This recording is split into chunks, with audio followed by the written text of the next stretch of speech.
They said a woman's hair was her crown, so her stepmother took scissors to it at midnight and smiled.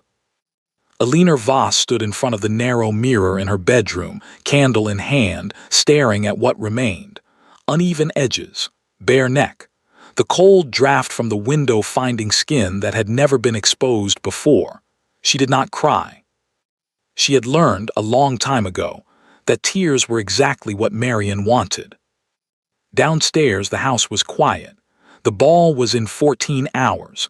Cecily's gown, ivory silk, freshly pressed, hung on the door of the best bedroom. Elinor's gown, if one could call it that, lay folded on the chair by the window. Pale gray, 4 seasons old, a dress that had belonged to a woman who was no longer alive. Her mother's dress. Elinor set the candle down, ran her fingers along the uneven line of her hair one more time. She went anyway. The night had begun simply enough. Elinor had been asleep or close to it when she heard the door open. Not a creak, not a hesitation. Marion never hesitated. That was the thing about her stepmother that Elinor had come to understand over 8 years. The woman did not act out of anger. She acted out of calculation. Anger made mistakes. Marion did not make mistakes. "Sit up," Marion had said. Elinor had obeyed.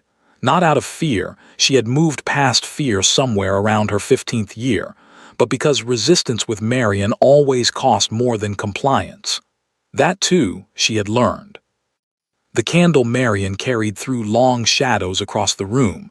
In her other hand, the sewing scissors, silver-handled, ordinarily kept in the downstairs parlor. Elinor looked at the scissors, then at her stepmother's face. Marion was smiling.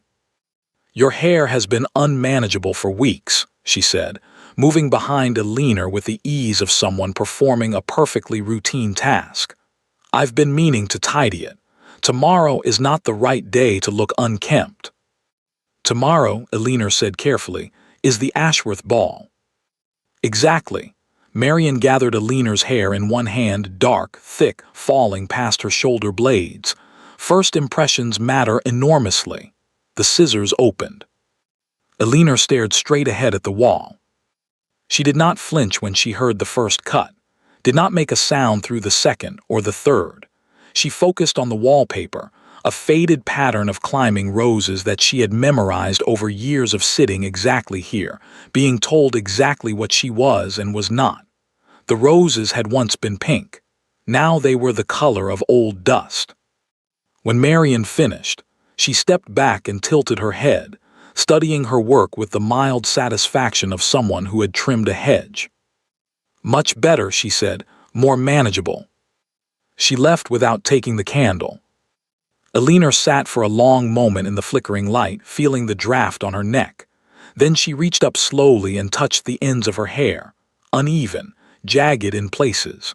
The longest section fell just below her jaw, the shortest above her ear. She stood and walked to the mirror. She looked and she understood perfectly. This was not about tidiness. This was not about manageability. This was about the Ashworth ball and Lord Ashworth, the Duke, newly returned to society after 2 years abroad, and the fact that Marion had a daughter she intended to place directly in his line of sight. Cecily was beautiful. Cecily was polished. And Elinor, standing beside her, was meant to be a contrast, a shadow. A reminder to anyone watching that the Voss family had one daughter worth looking at, and it was not the quiet one with the old dress. Marion was not cruel out of spite. She was cruel out of strategy, which in many ways was worse. Elinor came down to breakfast the next morning, as though nothing had happened. Cecily noticed immediately. Her eyes went straight to Elinor's hair, and something flickered across her face. Not guilt. Cecily never carried guilt for her mother's actions, but something close to discomfort, quickly smoothed over. "Your hair," she said.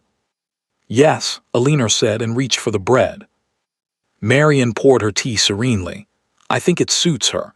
There's something almost modern about it." No one responded to that. Their father, Baron Voss, a man who had made an art form of being present in body while absent in every other sense, read his newspaper, and said nothing. He had said nothing for 8 years. Alina no longer expected him to start. She ate her breakfast. She listened to Cecily chatter about the ball, the music, the gowns, the question of whether Lord Ashworth would dance at all, given his reputation for coldness. She folded her napkin when she was finished and excused herself and went upstairs to her room. She took her mother's gray dress out of the chair and shook it gently, held it up to the light. There was a small mend near the left seam that she had made herself 2 winters ago, invisible unless you knew where to look. She laid the dress on the bed. She looked at herself in the mirror again, the short, uneven hair, the plain face, the bare neck. Then she sat down and began to pin what remained of her hair with the same quiet, methodical attention she gave to everything.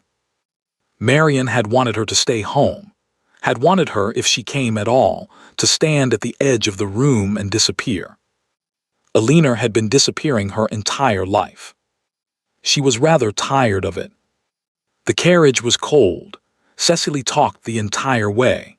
Marian sat with her hands folded and her eyes on the passing dark, already somewhere inside the ballroom, already moving pieces across a board only she could see. Alina watched the window. The Ashworth estate appeared first as lights, dozens of them, blazing from every window, turning the November fog gold. Then gates, then a long drive, then the sound of the horses slowing and the carriage door opening, and the cold air coming in sharp and clean. She stepped out last. She straightened her mother's gray dress. She walked through the door. She came anyway. The Ashworth ballroom was everything Alina had expected, and nothing she had prepared for. She had attended balls before, smaller ones, quieter ones, the kind where the chandeliers were half-lit to save on candles, and the music stopped at 10. This was not that. This was 300 candles burning at full height, throwing light across marble floors and ivory walls, and the kind of crowd that filled a room not just with bodies, but with noise and perfume, and the particular energy of people who believed themselves to be exactly where they were supposed to be. Alina stood just inside the entrance and took it in. Cecily had already moved ahead, drawn forward by instinct the way a compass needle finds north. Marian followed at a measured pace, gloved hand resting on the air beside her daughter's arm, guiding without appearing to guide. They were good at this, the 2 of them, moving through a room like they owned the floor beneath their feet. Alina followed at a distance. She was used to that too. The receiving line moved quickly. A butler announced names in a voice trained to carry without shouting. Around her, women in silks of every pale color turned to greet acquaintances, assess rivals, calculate the room. Alina kept her eyes forward and her chin level and tried not to think about her hair. She was not entirely successful. She felt it the exact moment the nearest group of women noticed. A pause in conversation.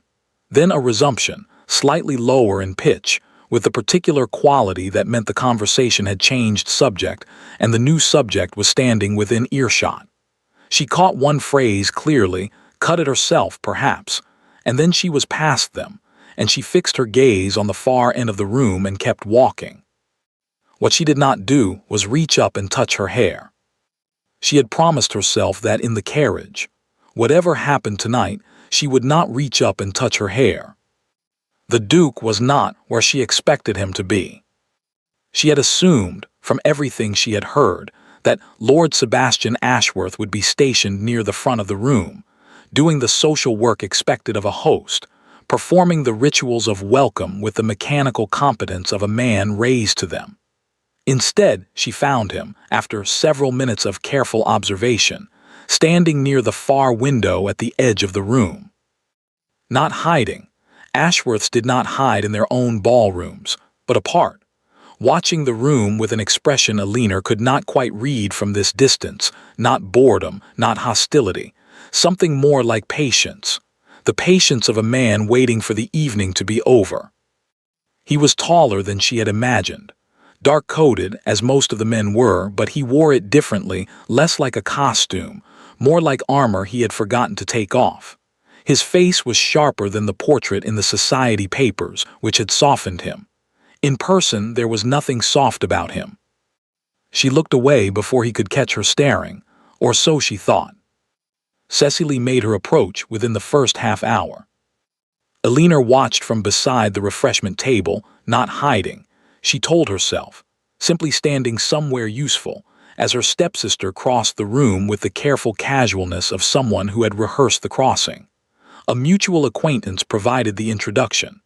Cecily curtsied at exactly the right depth, smiled at exactly the right warmth, and said something that made the women around her laugh. The Duke smiled. It was a polite smile.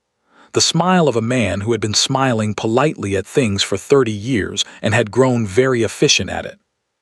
He did not ask her to dance. Cecily's smile did not waver. She was too well trained for that, but Alina, who had been watching Cecily's smiles for 8 years, saw the microscopic adjustment, the slight recalibration. The smile stayed, but the certainty behind it shifted. Marian, watching from across the room, saw it too. Her eyes moved a quick, sharp sweep, and found Alina at the refreshment table. Alina picked up a glass and looked elsewhere. It was 20 minutes later when she felt it. Not a sound, not a touch, simply the particular sensation of being watched steadily, deliberately, without any attempt at concealment. Alina had spent enough of her life being looked at sideways in quick glances, in the peripheral way people looked at someone they were discussing, that she had developed a precise sensitivity to it. This was different. This was direct. She turned. The Duke was looking at her from across the room. Not a glance, not an assessment. He was simply looking, with the same patient attention he had given the room earlier, except now the room had narrowed to one point, and that point was her, and he did not look away when she caught him. Alina held his gaze for 2 seconds, 3, then turned back to the refreshment table and set her glass down with great care. Her heart was doing something unreasonable. She ignored it. She heard the conversation stop before she understood why. It moved in a wave, the way sound moved in large rooms when something shifted, a ripple of reduced noise spreading outward from a single point. Alina looked up. The Duke was crossing the room. Not toward Cecily, who stood 20 feet to Alina's left and had clearly reached the same conclusion as every other person watching, because Cecily's chin had lifted slightly in preparation for the approach. Toward Alina.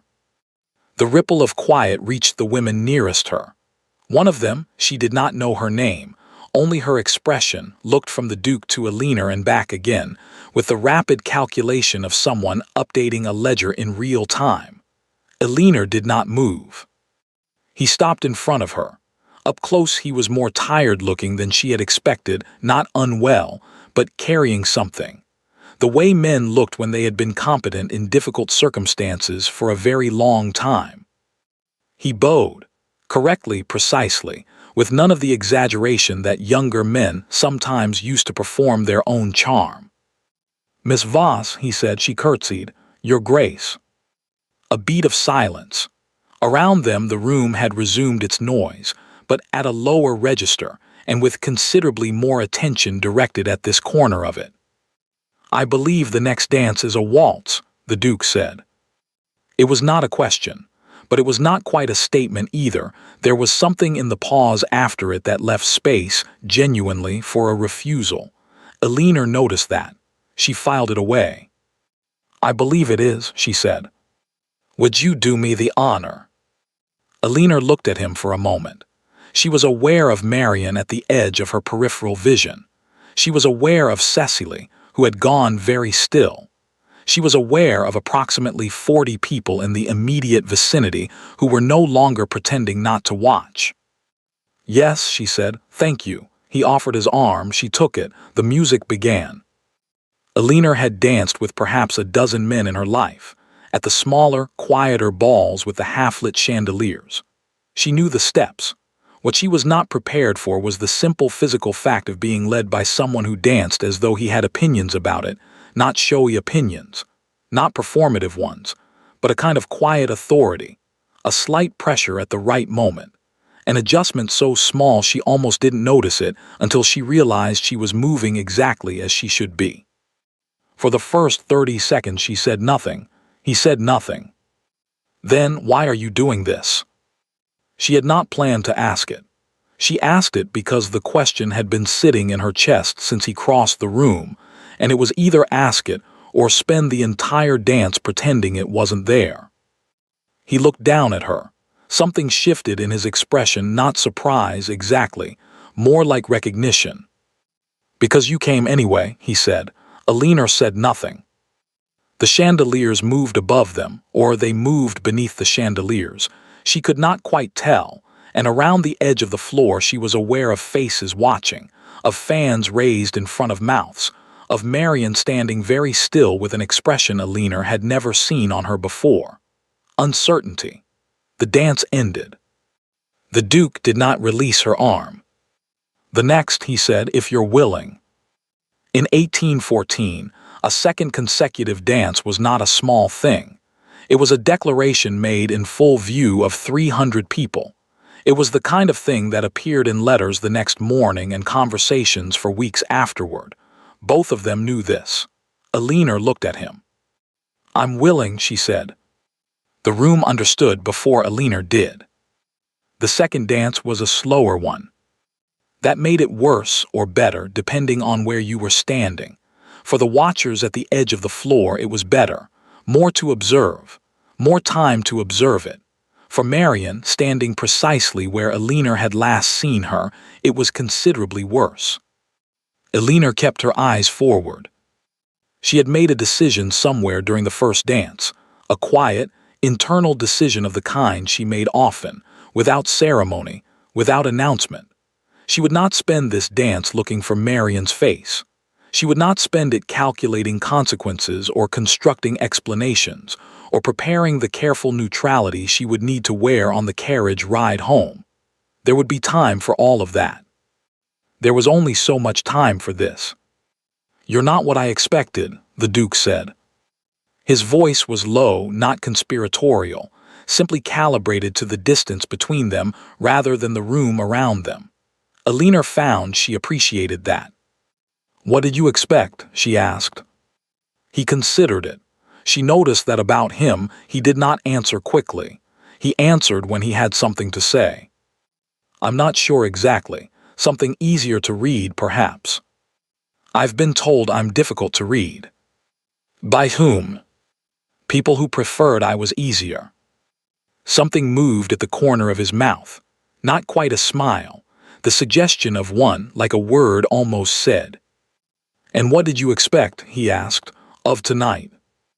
Alina thought about the gray dress laid out on the bed, about the scissors, about Marion's serene face in the candlelight. Less, she said simply. He looked at her. Less, he repeated. I came expecting less. I find that useful. Useful.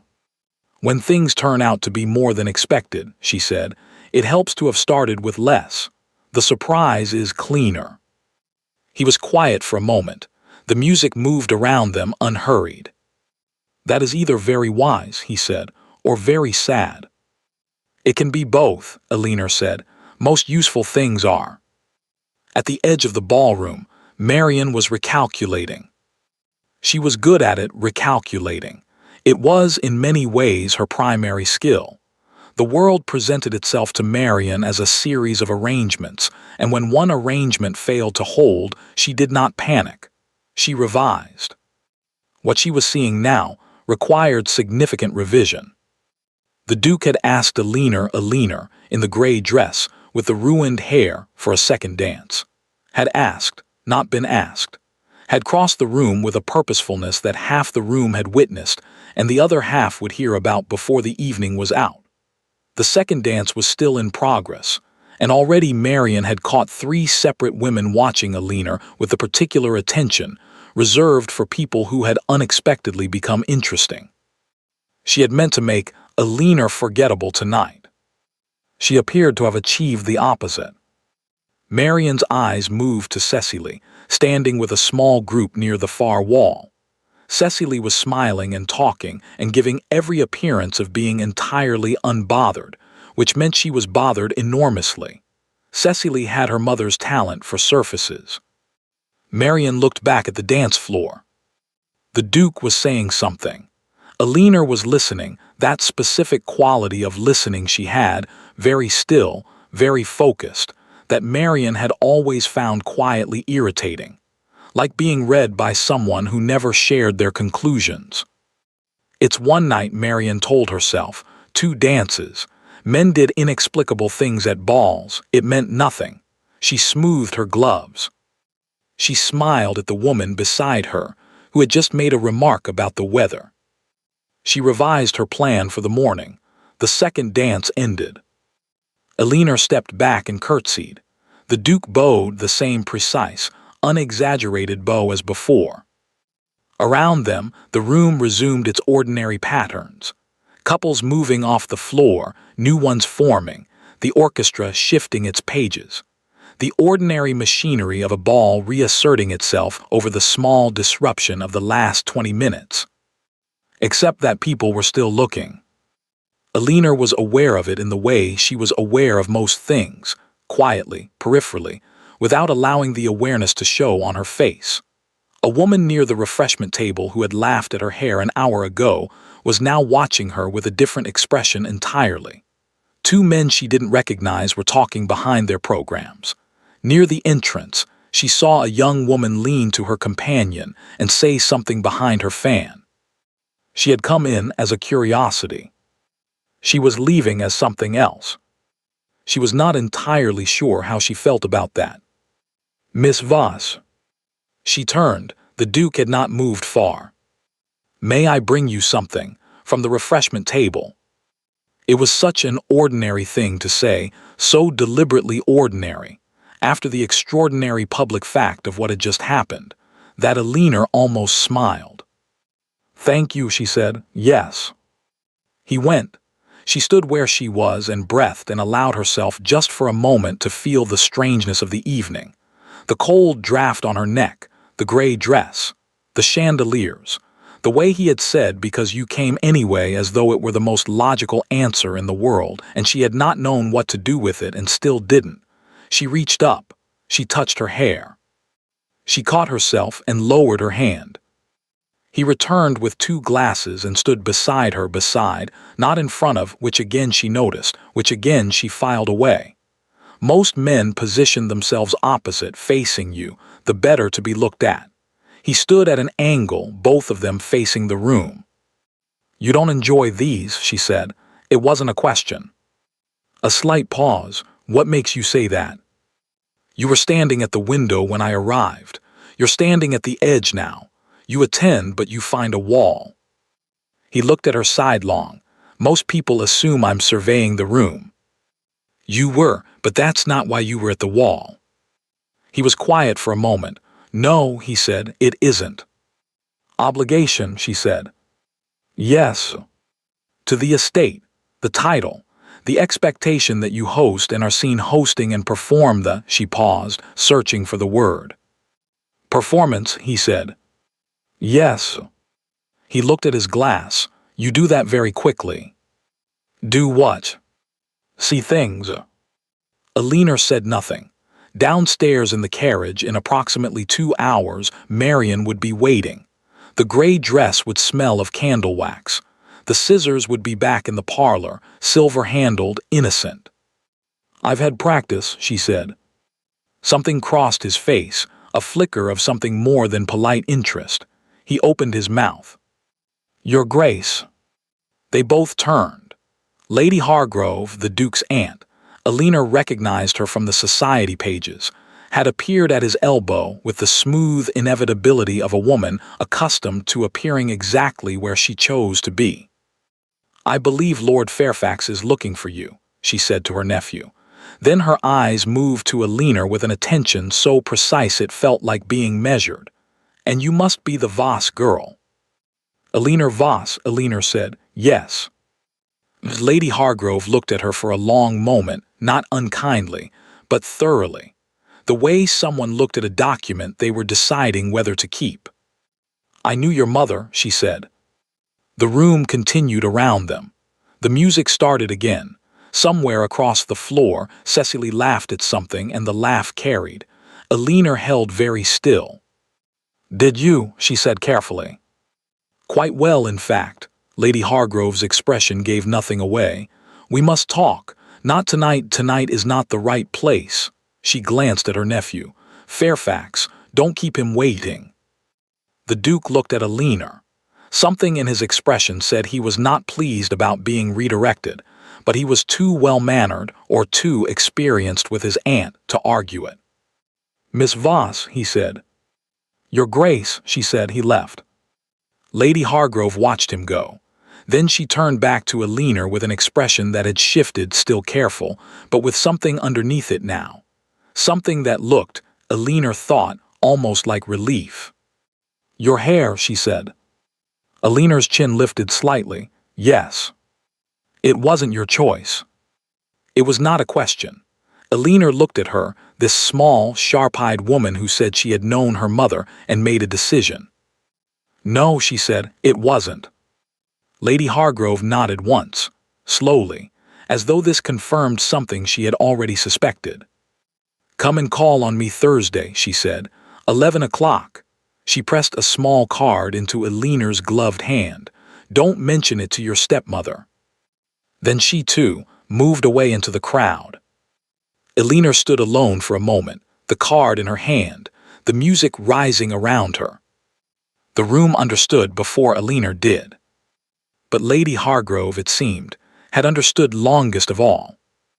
The carriage ride home was quiet. That was the most dangerous kind of quiet with Marian. The loud kind, the sharp remarks, the pointed observations, the criticism dressed as concern, Alina had learned to navigate years ago. It had edges she could see and step around. This quiet was different.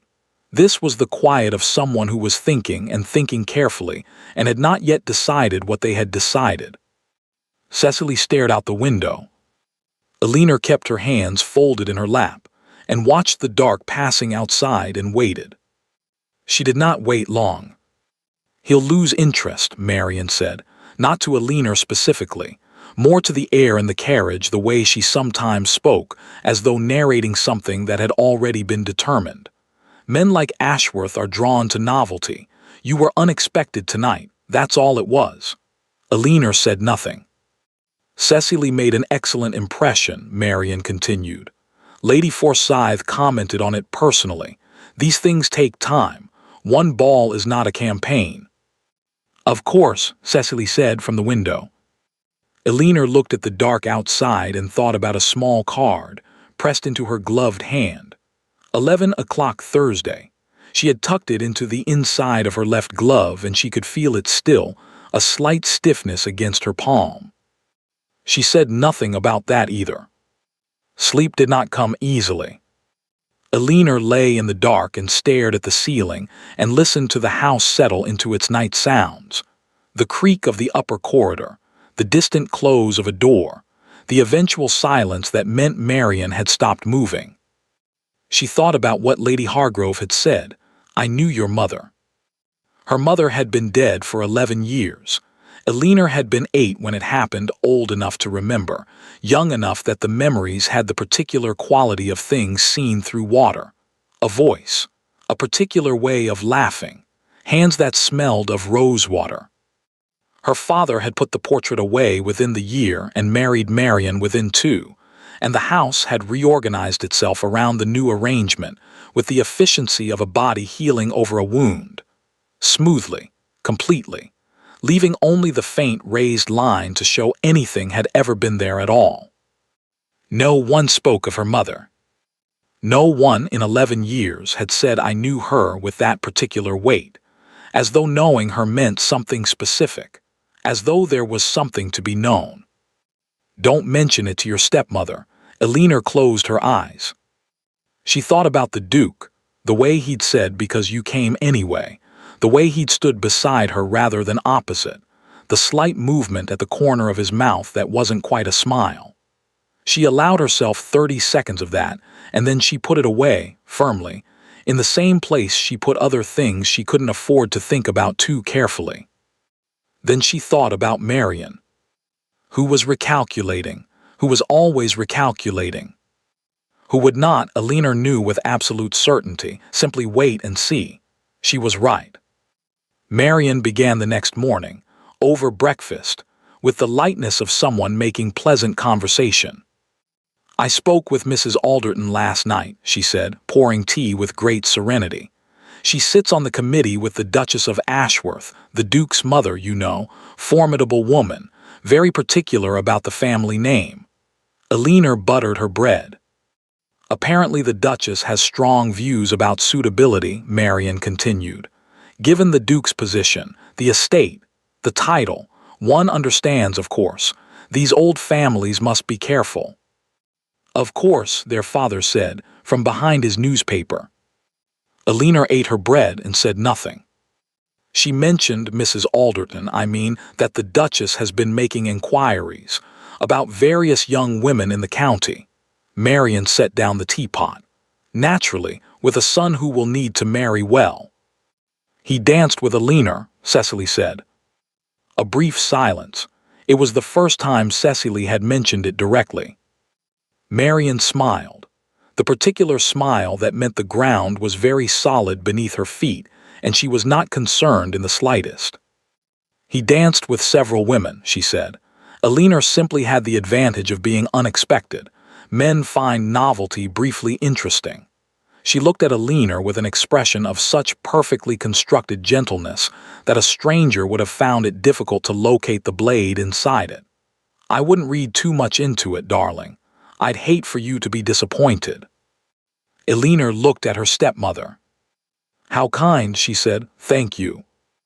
That afternoon, while Cecily practiced piano and their father dozed in the study, Marion paid 3 calls. Alina knew about 2 of them. The first was to Mrs. Alderton, who did indeed sit on a committee with the Duchess of Ashworth, and who was the kind of woman who collected information the way others collected porcelain, carefully, with an eye for value, and always with a sense of whom it might be worth showing. The second was to Lady Forsyth, who knew everyone. The third, Alina, did not know about until much later.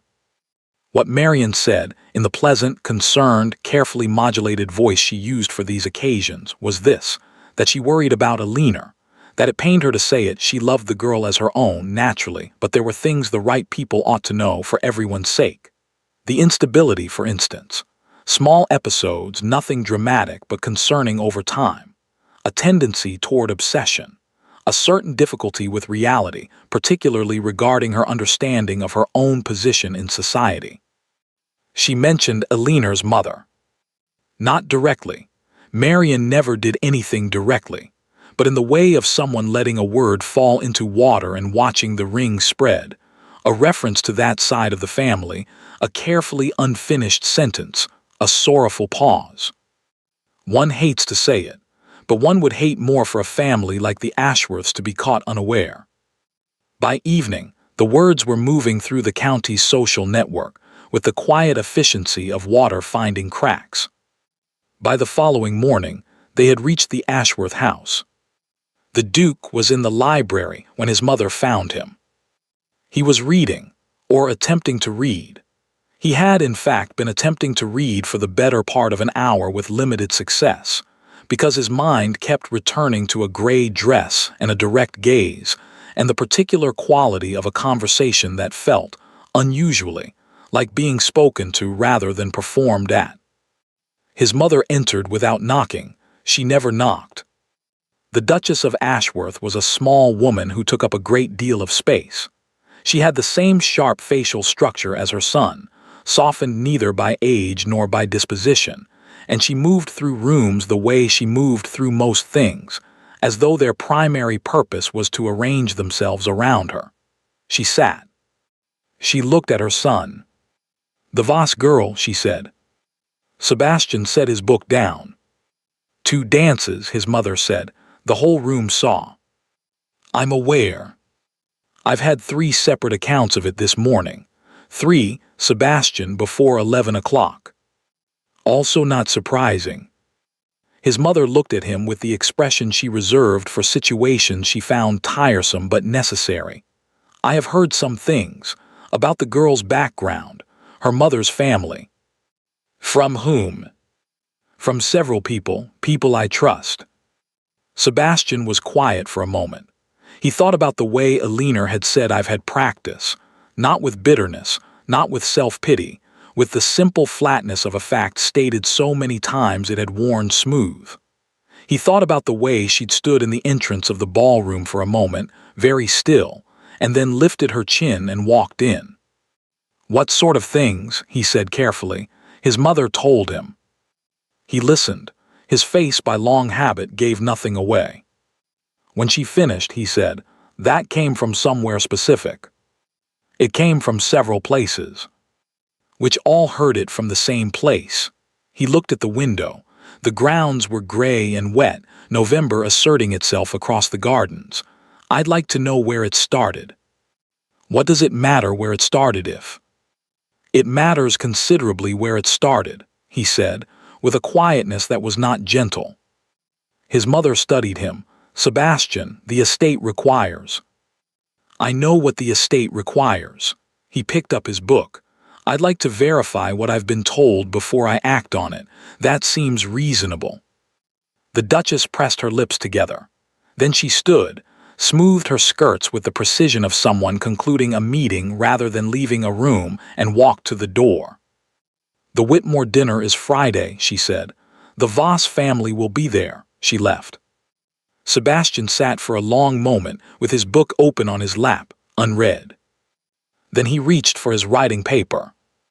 He wrote 2 letters, one to his secretary asking for inquiries to be made quietly, specifically, about the origins of several rumors currently circulating in the county. The second letter he held for a long time before he sealed it. Then he set it aside. It could wait for now. Alina, meanwhile, had been counting days. Thursday, 11 o'clock, 2 days away. She pressed her hand flat against the inside of her left glove, feeling the small, stiff rectangle of Lady Hargrove's card against her palm, and looked out at the gray November gardens, and waited with the patient, practiced stillness of someone who had learned that waiting was the only power she reliably possessed. Lies travel faster than the truth. But the truth had better stamina. Thursday came and went. Alina arrived at Lady Hargrove's townhouse at precisely 11 o'clock, was shown into a small, warm sitting room that smelled of bergamot and old books, and sat across from a woman who looked at her the way very few people had ever looked at her, as though she were worth the full attention. They talked for an hour. Lady Hargrove asked questions. Careful ones, specific ones, the kind that were not really questions but invitations. Tell me about your mother. Tell me what you remember. Tell me what you were told. Alina answered carefully in return, giving only what felt safe to give, withholding the rest with the instinct of someone who had learned that information, once offered, could not be recalled. What she did not tell Lady Hargrove, the scissors, the gray dress, the 8 years of small, precise cruelties that left no marks. What Lady Hargrove did not tell Alina, why she was asking. They parted with warmth and without answers, which Alina found both frustrating and, in some way she couldn't quite name, reassuring. People who gave answers too quickly were usually giving you the answers they had prepared. Lady Hargrove was clearly still deciding what to prepare. Alina went home, removed her coat, and told Marian she had called on a school friend. Marian smiled and said how lovely. Alina smiled back. The Duke did not come to the Whitmore dinner. He sent his apologies, a prior engagement, entirely unavoidable, his regrets to the host. Standard language, unverifiable. Alina heard it from across the table as the soup was being served and absorbed it with the same quiet efficiency she absorbed most things. She did not look at Marian. She did not need to. She could feel the small pulse of satisfaction coming from that direction as clearly as she could feel the draft from the window. The dinner continued. Cecily was placed near a viscount who seemed genuinely charmed by her. Their father discussed hunting with someone to his left. Alina ate her soup and answered questions when asked and smiled when appropriate and thought about nothing in particular, which was a skill she had developed over years and found extremely useful. Afterward in the carriage, Marian said nothing. That was a different kind of quiet than before. Before, it had been the quiet of calculation. This was quieter still, the quiet of someone who believed they had already won and were simply waiting for the board to catch up. Alina looked at the dark outside and kept her hands very still in her lap. The following week, no invitation came from Ashworth House. The week after that, none either.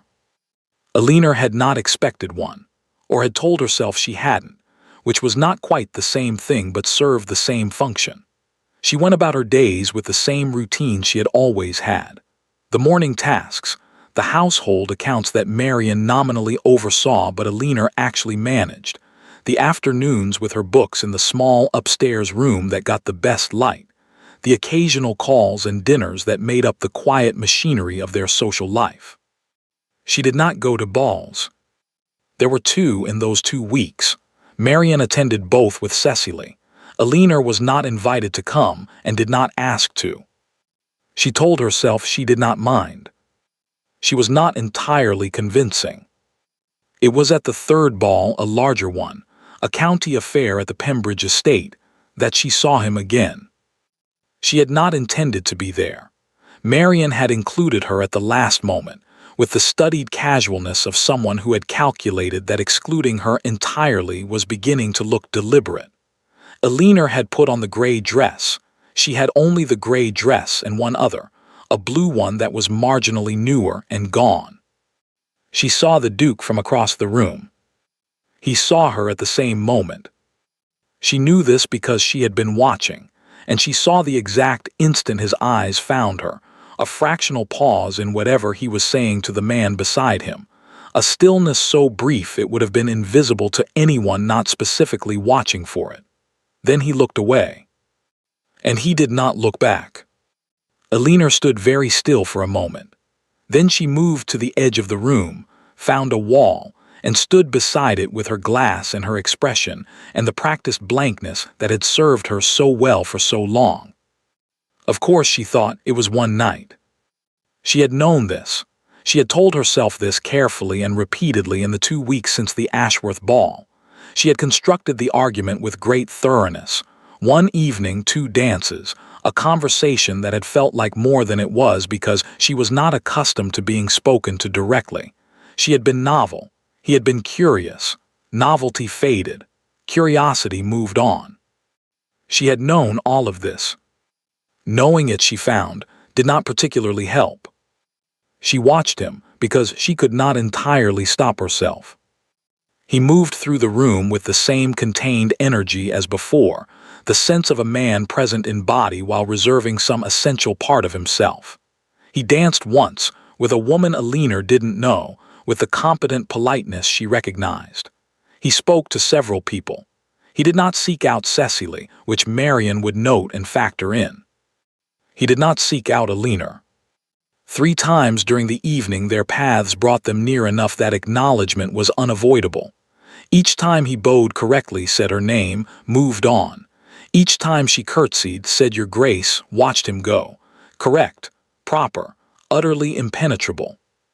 She was fluent in distance, had been reading it her whole life, in her father's newspaper-shielded face, in Marian's smooth surface, in the particular way people looked through you when they had decided you were not worth looking at.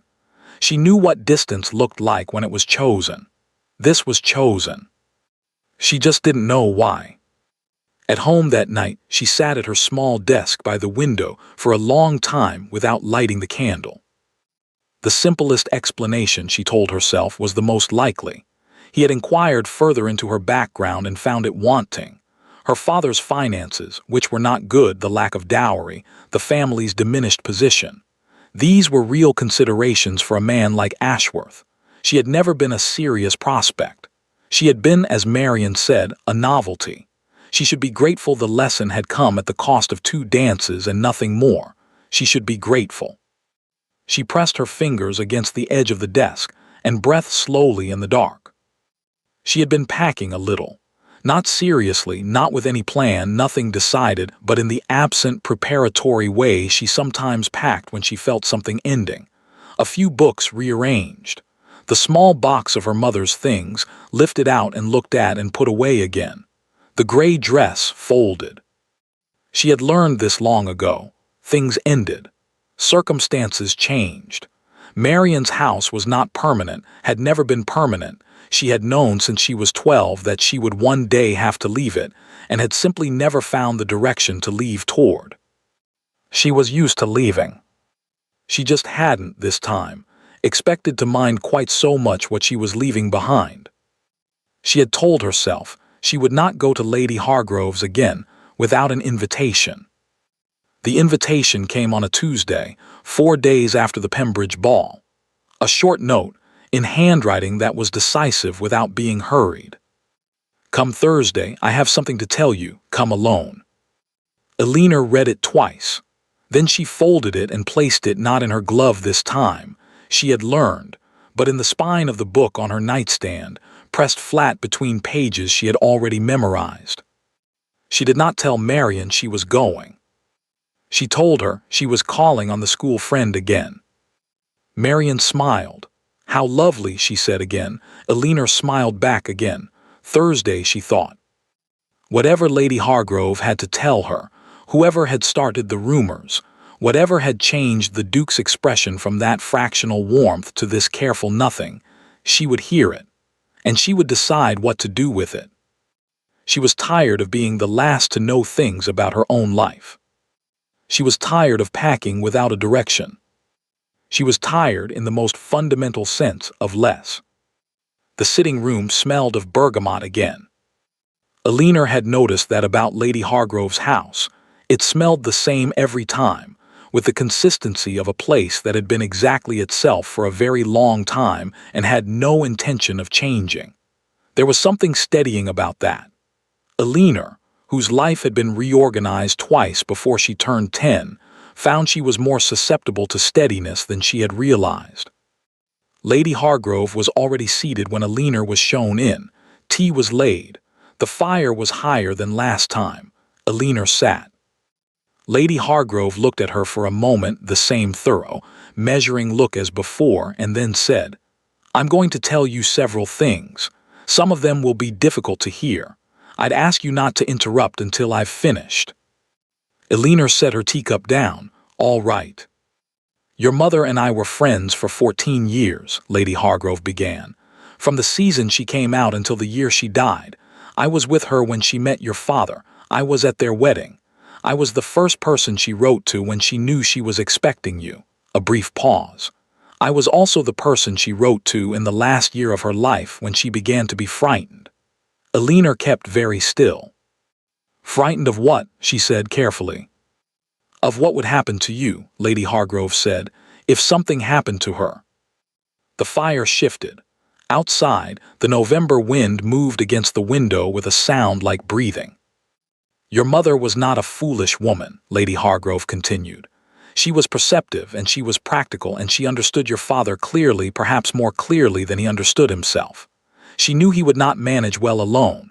She knew he would remarry. And she knew, with the particular knowledge of a woman who has spent years reading a household, that whoever came next would not," she paused, choosing the word, "prioritize you." Alina said nothing. "In the last months of her life, your mother made arrangements, practical ones. She spoke with a solicitor, she wrote letters, and she made one significant agreement with a man she had known since childhood and trusted completely." Lady Hargrove looked at Alina directly. "The late Duke of Ashworth." The room was very quiet. "What kind of agreement?" Alina said. Her voice came out level. She was distantly proud of that. "A betrothal agreement," Lady Hargrove said. "Conditional, properly drawn, witnessed and signed. Between you, you were not yet 8, and the Duke's son, Sebastian." She folded her hands in her lap with the composure of someone who had been holding this information for a long time and was finally, carefully, setting it down. Your mother's reasoning was simple. She wanted you protected. She trusted the Ashworth family. The late Duke agreed. He had known your mother since she was a girl, and he was a man who honored his word. The agreement was made to take effect when you came of age at your discretion, not a command, a safeguard. Elinor looked at the fire. She was aware of her own breathing, in and out, slow and even, the way she breathed when she needed to think and could not afford to feel until the thinking was done. My mother died when I was 8, she said. Yes. And my father. Your father was not told. Lady Hargrove's voice was precise. Your mother did not trust him with it. The agreement was held by the Ashworth family solicitor and by me. Your father knew nothing of it, which meant Marian knew nothing of it, Elinor said. Correct. Elinor was quiet for a long moment. Then, but Marian knows now. It was not a question. She could see it, the shape of the last 2 years, the last 8 years, rearranging itself around this new fact. Marian's particular focus on the Ashworth family. The way she had positioned Cecily, season after season, always circling that specific target. The scissors, the night before the ball, when it had looked, finally, concretely, like Elinor might be seen. Marian hadn't been afraid of Elinor being seen.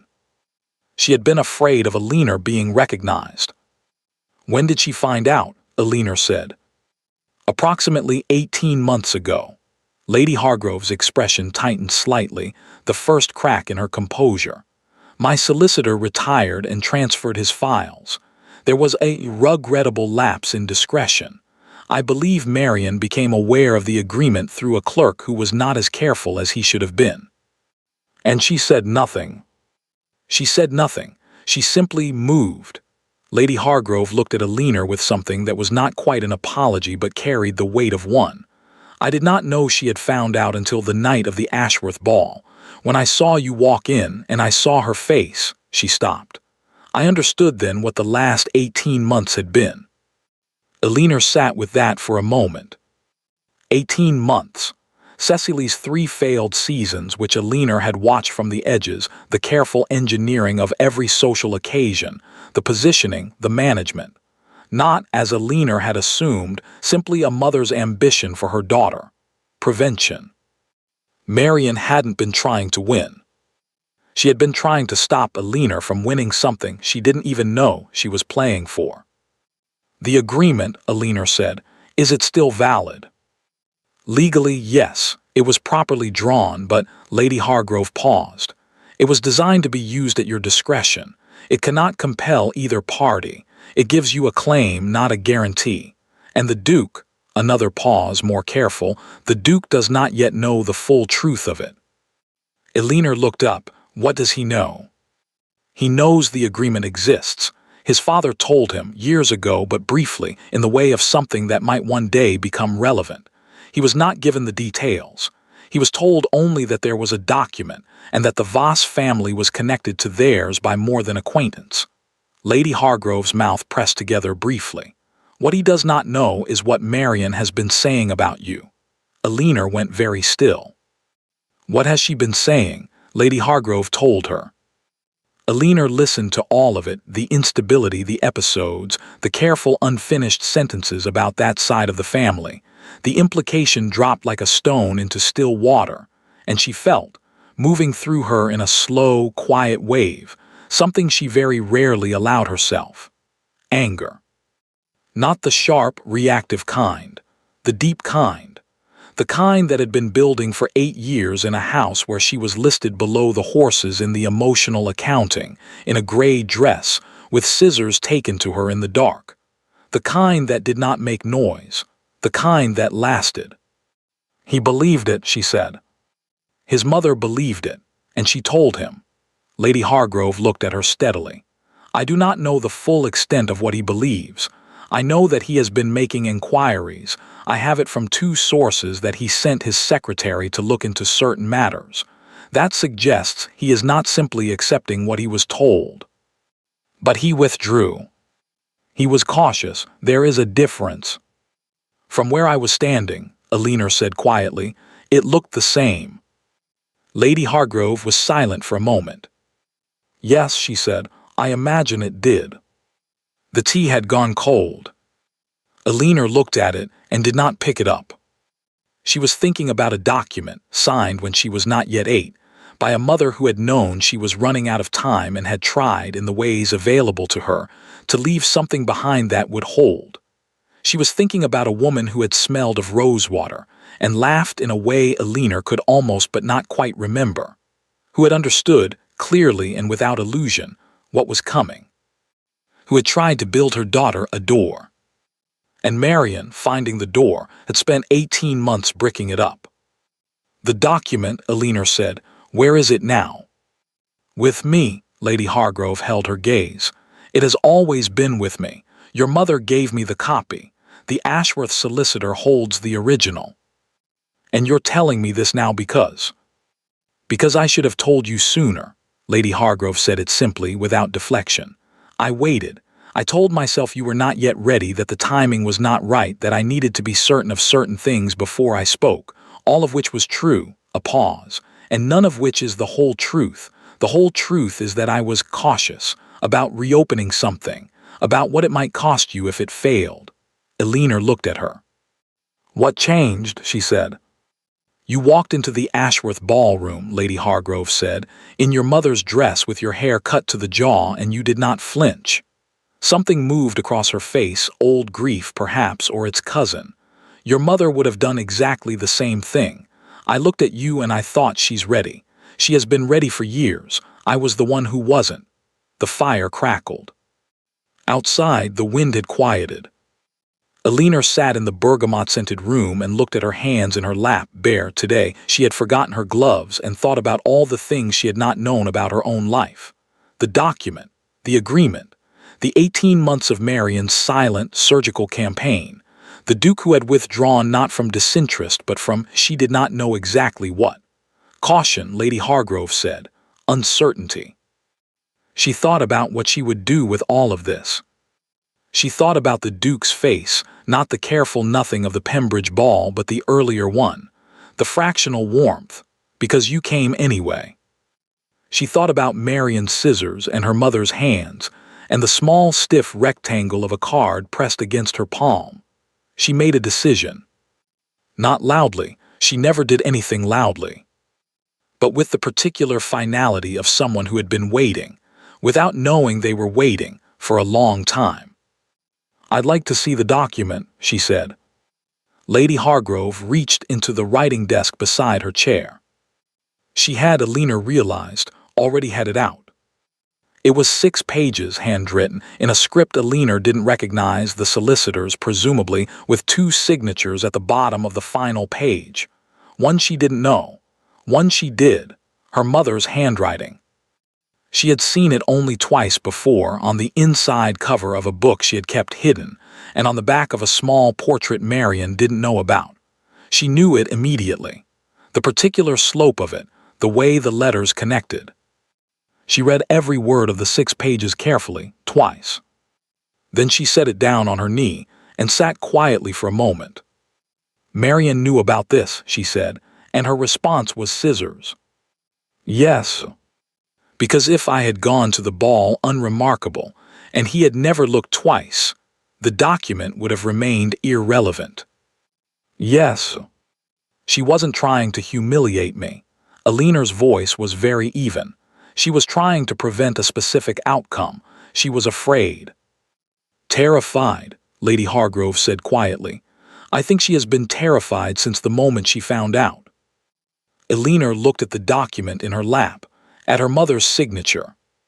She had tried to build her daughter a door. Marion had spent 18 months trying to seal it. Alina folded the document carefully and looked up. "What happens now," she said, "is my choice."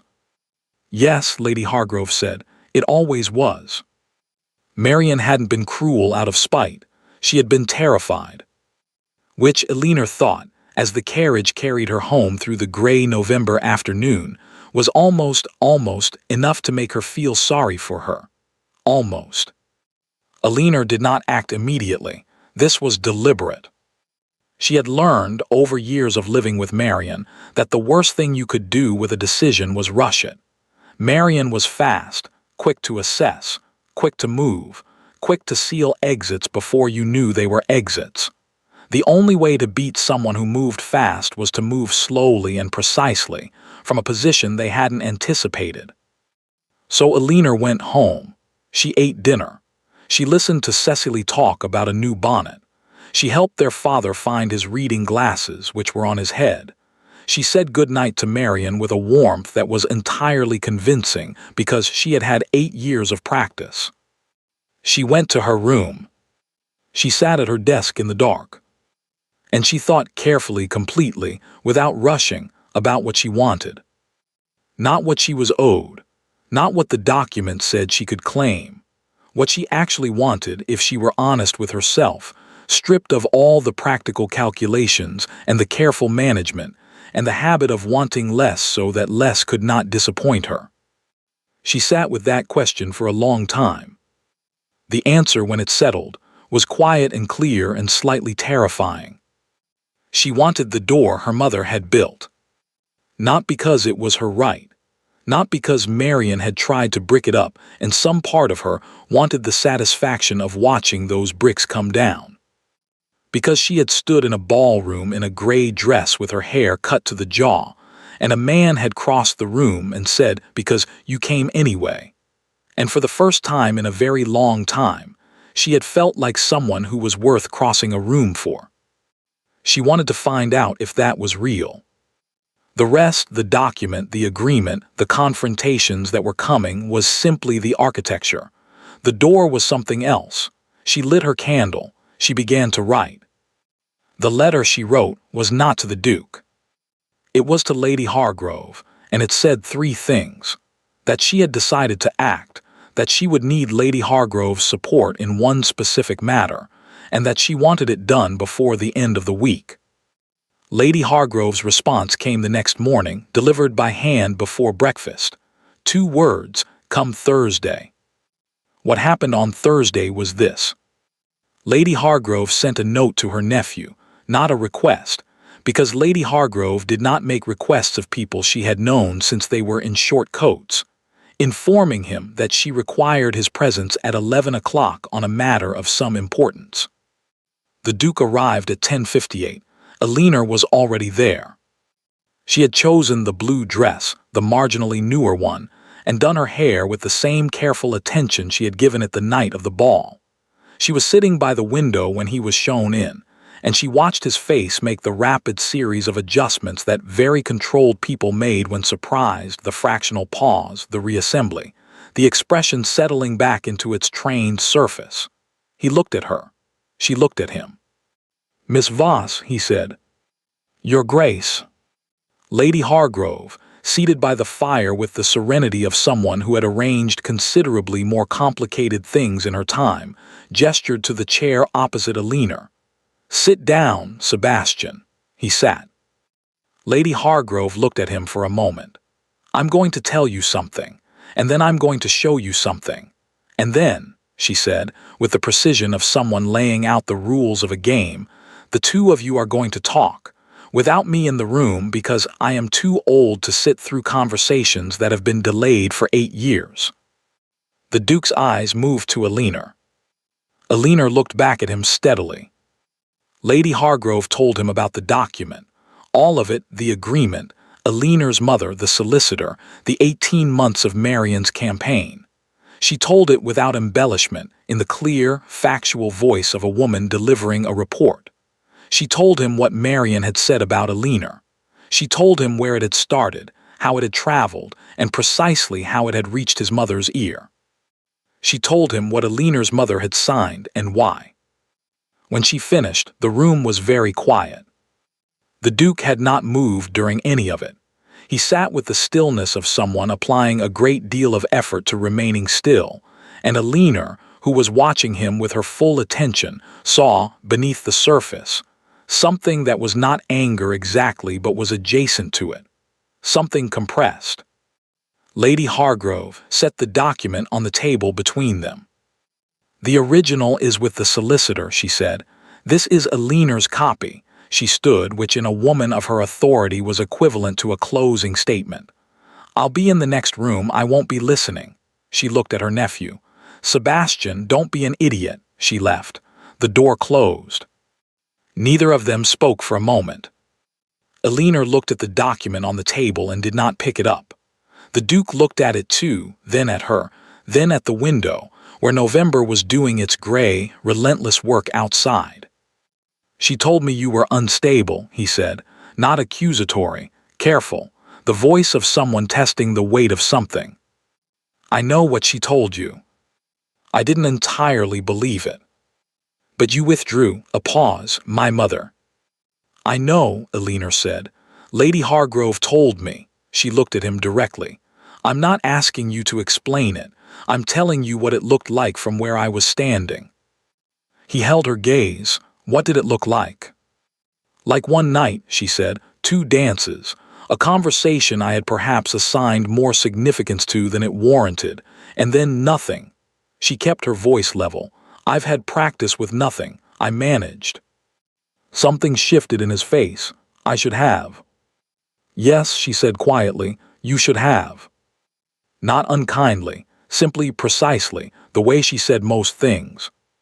He was quiet for a moment. Then, "You're not going to make this easy." "I've made things easy for people my entire life," Elinor said. "I find I'm less interested in it than I used to be."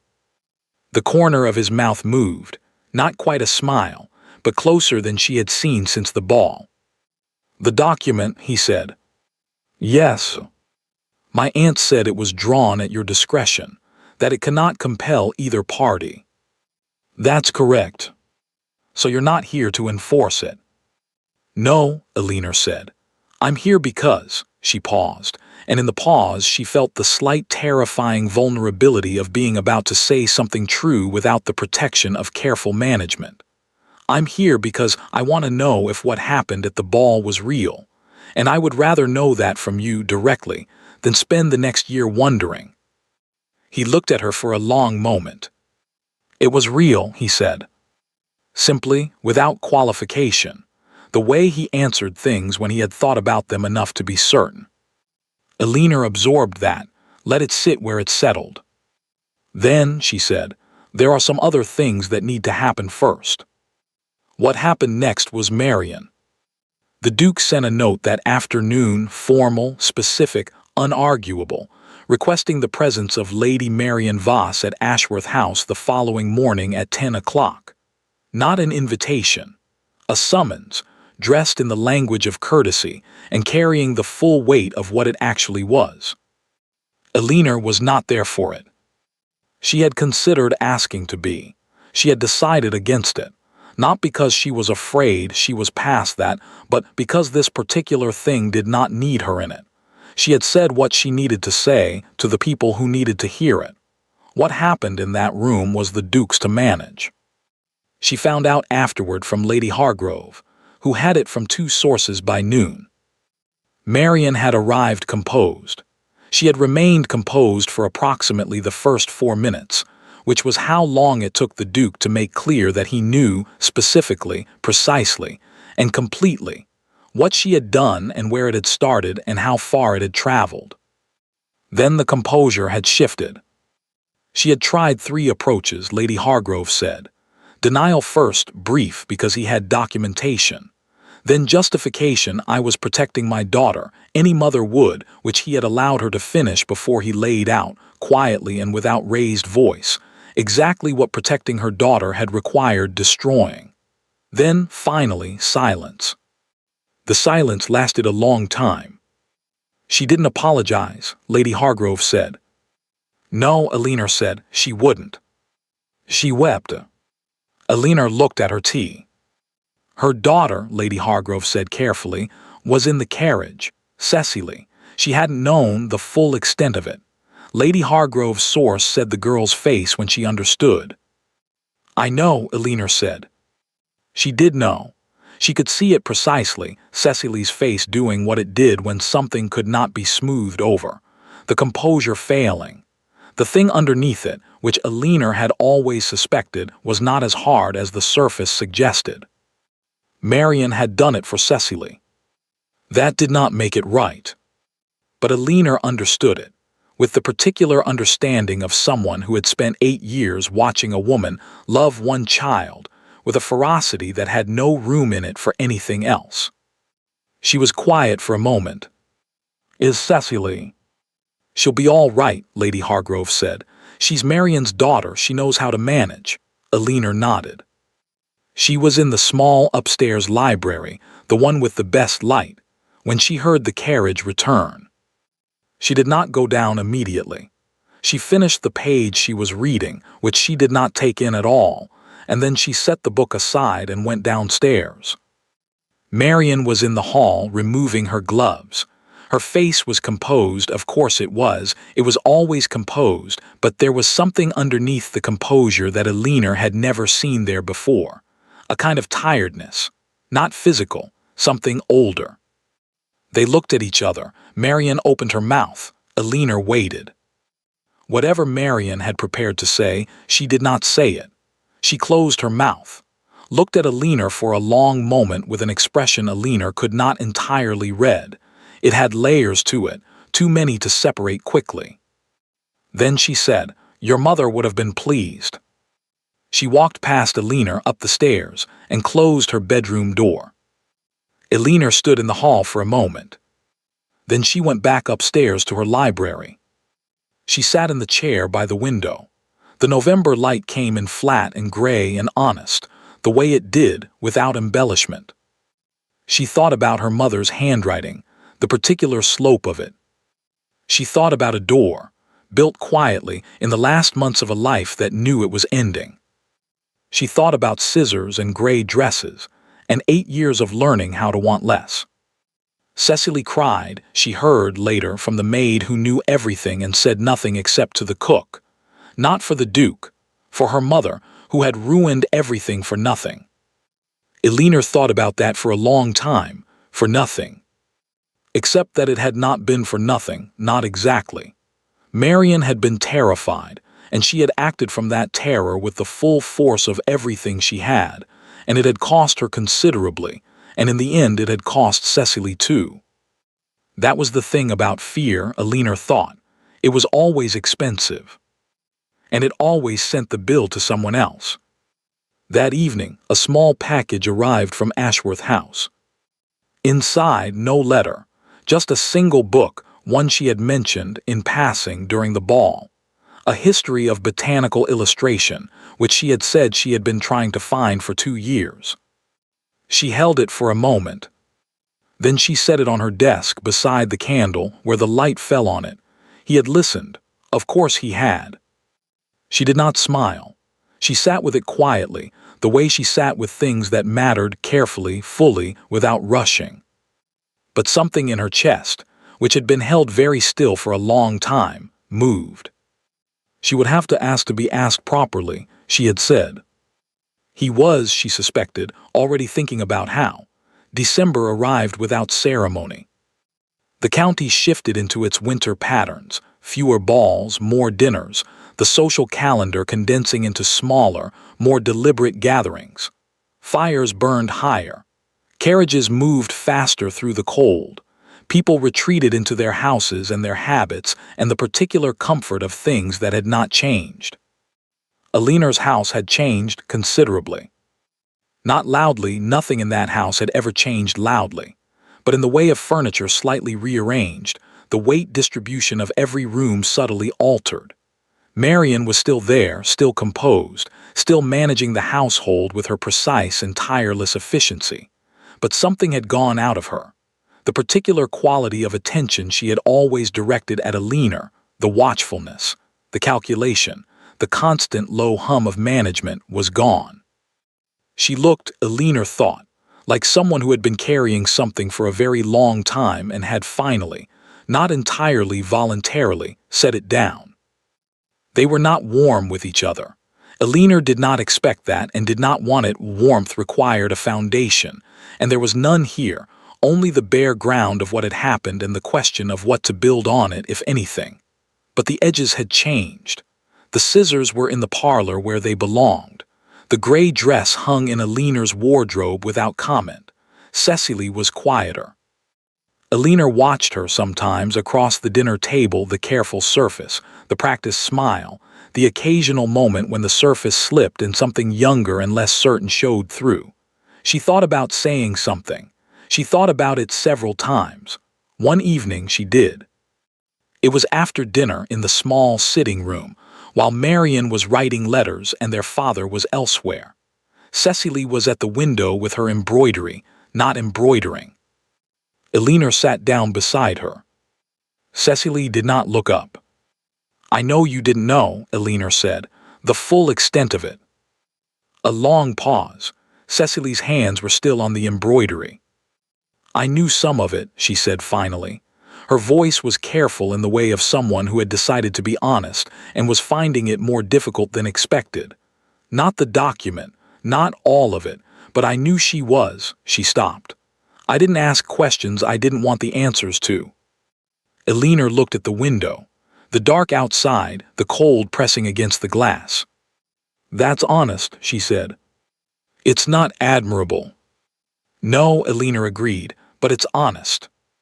Cecily was quiet for a moment, then very low, "I am sorry for my part in it." Alina looked at her stepsister. At the profile she had looked at across tables and carriages and ballrooms for 8 years, always at a slight angle, always from the position of the one who was less. She thought about Marion weeping in a carriage, and the cost of fear, and what it did to the people closest to it. "I know," she said. She did not say it's all right. It wasn't entirely, and she was done offering comfort that wasn't earned. But she meant what she said. She knew, and knowing was a beginning, and beginnings were more than nothing. Cecily looked up. Her eyes were bright in the way of someone who had been expecting less. Alina almost smiled. Some things she thought were catching. The Duke called on the second Thursday of December. Formally, correctly. He sent a card the day before and arrived at precisely the stated hour, which Alina noted and appreciated. Their father was present, drowsy but upright in his armchair. Marion sat with the composed stillness of a woman who had reorganized her expectations and was managing the reorganization with dignity. The Duke sat. Alina sat across from him. They talked about nothing consequential in the way of formal calls, navigating the social forms with the mutual awareness of two people who had already moved past them and were simply observing the requirements before getting to the actual point. He asked about her reading. She asked about his estate. Their father made 2 remarks about hunting. Marion poured tea with perfect serenity. After 40 minutes, the Duke stood and took his leave, correctly and without haste. Alina walked with him to the hall, which was within the bounds of propriety. In the hall, with the butler at a diplomatic distance, he turned to her. "The Granthams are hosting a dinner Friday," he said. "I would like very much to escort you if you're willing." Alina looked at him. "A dinner," she said. "Yes. Not a ball." "I thought," he said, with the careful precision she had come to recognize as his version of gentleness, "that we might try something quieter first. Given that the last time we were in a ballroom together, it caused approximately 3 weeks of difficulty." "4," Alina said. "4," he conceded. "I apologize for my part in that." "You were cautious." "I was too cautious. There is a difference." She looked at him for a moment. He held her gaze with the same steadiness he had brought to everything, no performance, no exaggeration, simply the fact of his full attention directed at her, which she was finding still slightly disorienting in the best possible way. "Friday," she said. "Yes, thank you." He nodded, something in his expression, not the almost smile, something more than that. The butler opened the door. The cold December air came in, sharp and clean. "Miss Voss," he said. "Your Grace," she said. He left. Alina stood in the hall for a moment, feeling the cold and the quiet and something else, something that did not have a precise name but felt, she thought, like the specific sensation of a door opening. The dinner was unremarkable, and entirely remarkable. 12 people, a well-laid table, the ordinary conversation of a December evening in the county. Alina sat 2 places from the Duke, which was close enough and far enough, and they talked across the table with the ease of people who had already done the difficult talking and had arrived somewhere on the other side of it. She noticed how he listened. She had noticed it at the ball, but here, in a smaller room, it was more visible. The way he gave his full attention to whoever was speaking, without the social performance of it, without the slight calculation that most people brought to listening at dinner parties. He was simply there. She noticed that he noticed when she was uncomfortable, a particular guest who addressed her twice with a slight edge that she deflected smoothly, and that he redirected the conversation both times with such seamless ease that it appeared entirely accidental. It was not accidental. She thought about the book, the botanical illustrations sitting on her desk in the candlelight. He had listened. After dinner, in the brief time before carriages were called, he found his way to where she was standing by the fire. "Well," he said low for her alone. "Well," she agreed. "Better than a ball." "Considerably." A pause. The fire was warm. Around them the party continued its unhurried conclusion, coats being fetched, good nights being said, the ordinary beautiful machinery of an evening ending well. "Alina," he said. It was the first time he had used her name, not Miss Voss, her name. Quietly, simply, as though he had been thinking about how it sounded and had decided to say it. She looked at him. "I should like to call on you again," he said, "regularly, with intent." With intent. In 1814 this was a precise and serious phrase. Both of them knew exactly what it meant. Alina held his gaze. "You'll have to ask properly," she said. He looked at her for a moment.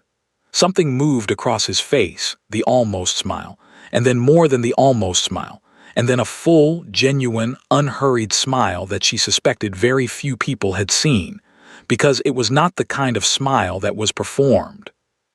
"I intend to," he said, "when the time is right." "And when will the time be right?" He considered it, genuinely, in the way he considered everything.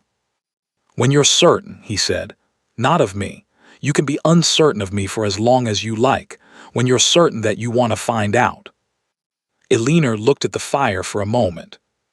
She thought about wanting less, about the specific discipline of it, the way she had constructed it over years, brick by careful brick, because wanting more had always cost more than she could afford. She thought about coming anyway. She thought about doors. "I'm already certain of that," she said quietly. He was still for a moment. Then I'll ask properly." "Good. Soon." "I'm not going anywhere," she said.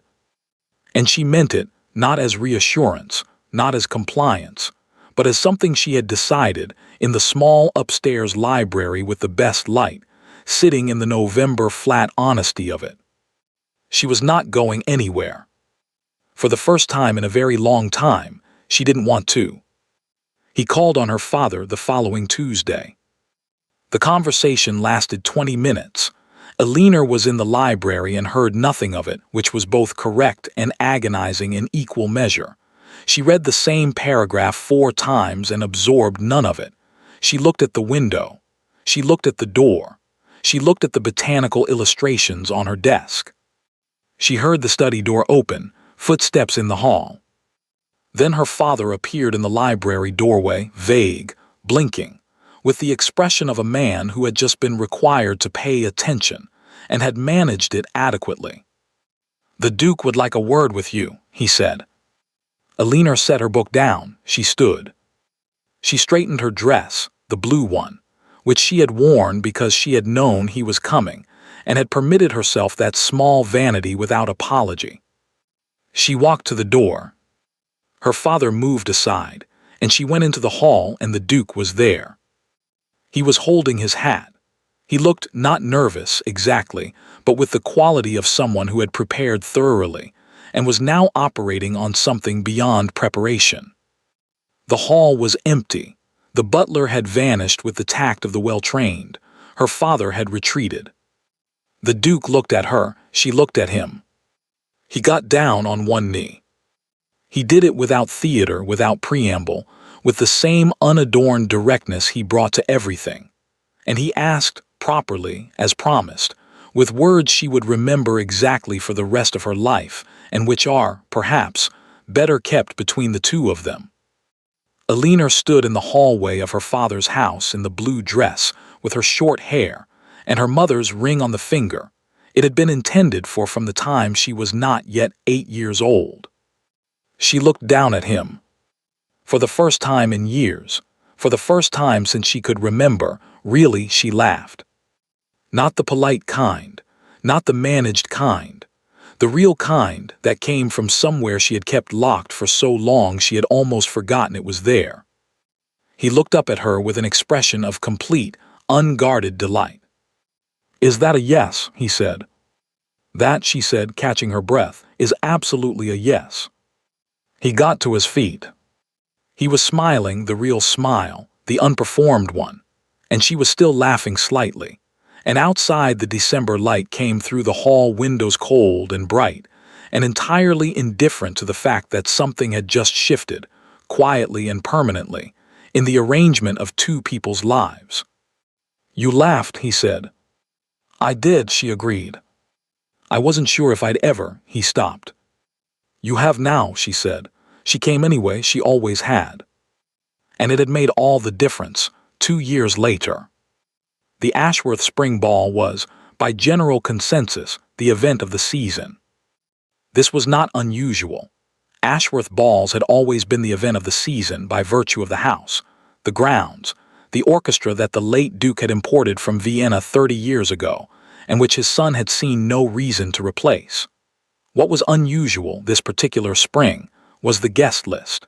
Or rather, not the guest list itself, but the particular energy in the room, the sense of a gathering that had been anticipated not merely socially, but with something approaching genuine curiosity.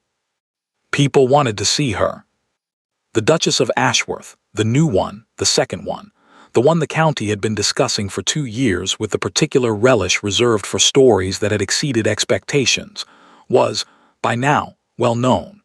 She had been seen at dinners and calls and smaller gatherings throughout the winter and the preceding year. She was known to be direct and quiet and unexpectedly amusing to those who paid attention. She was known to have a library that had doubled in size since the marriage. She was known to have, on one memorable occasion, corrected a cabinet minister on a point of botanical history, with such pleasant precision that he had thanked her for it. She was known, above all, for her hair. She had not grown it. This had been discussed, at length, in the way things were discussed when there was nothing actually objectionable about them, but people felt compelled to discuss them anyway. It was unconventional. It was notable. It was, some said, a statement, though they disagreed about what it was a statement of.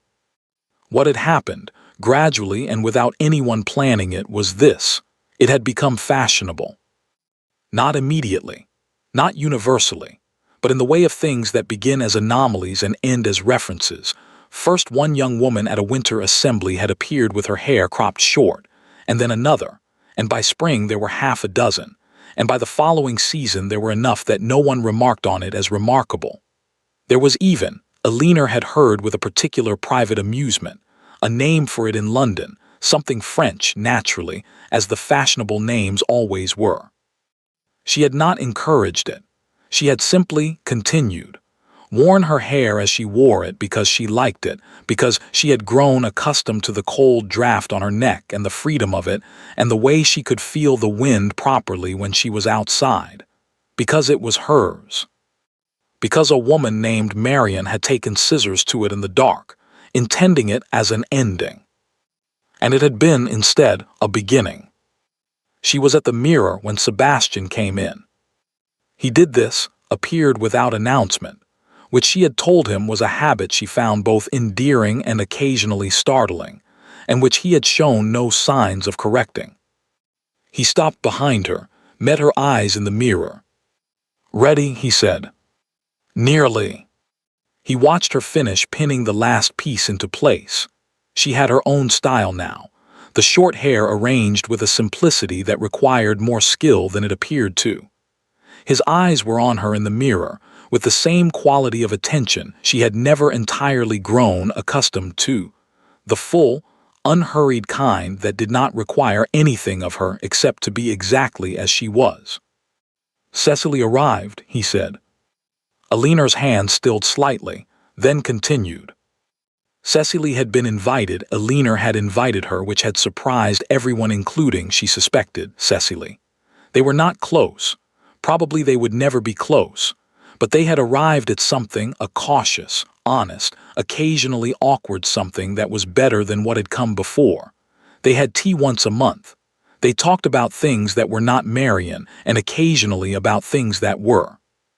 Marian was in Bath.